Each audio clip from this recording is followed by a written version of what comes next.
బల్మూరి వెంకట్ గారు, అదేవిధంగా సీతారాం నాయక్ గారు, కోదండరాం గారు అందరికి కూడా గుడ్ ఈవినింగ్.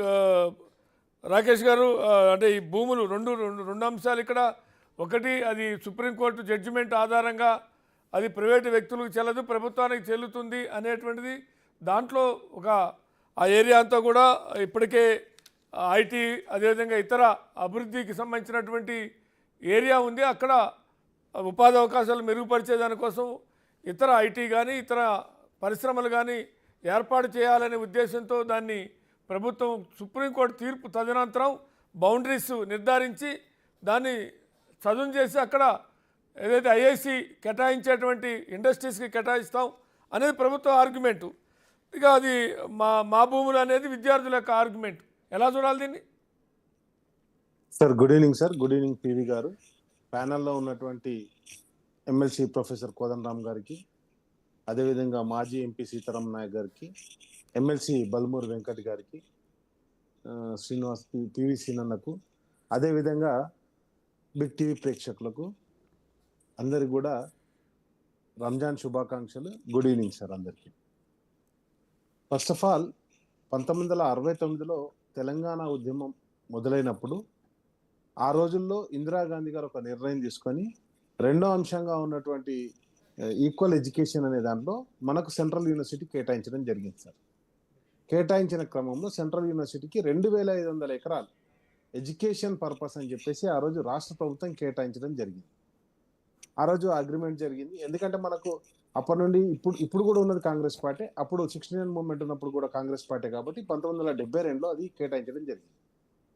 సరే, ఇప్పుడు 400 ఎకరాల గురించి మాట్లాడుకుంటున్నప్పుడు సెంట్రల్ యూనివర్సిటీకి ఏదైతే 2500 ఎకరాలు కేటాయించారో ఆ భూమిని దయచేసి కాంగ్రెస్ ప్రభుత్వం గతంలో కేటాయించిన భూమిని మళ్ళీ చూపెట్టాలని చెప్పేసి 2500 ఎకరాలను ఏదైతే ఎడ్యుకేషన్ ఇన్స్టిట్యూట్ కానీ కేటాయించారో ఆ భూమిని సెంట్రల్ యూనివర్సిటీ హ్యాండ్ ఓవర్ చేయాలని చెప్పేసి నా విజ్ఞప్తి సార్. ఇప్పుడు 400 ఎకరాలు సెంట్రల్ యూనివర్సిటీ కాదన్నప్పుడు ఆ రోజు కాంగ్రెస్ పార్టీ ఇచ్చినటువంటి 2500 ఎకరాలు ఎక్కడ ఉన్నాయి?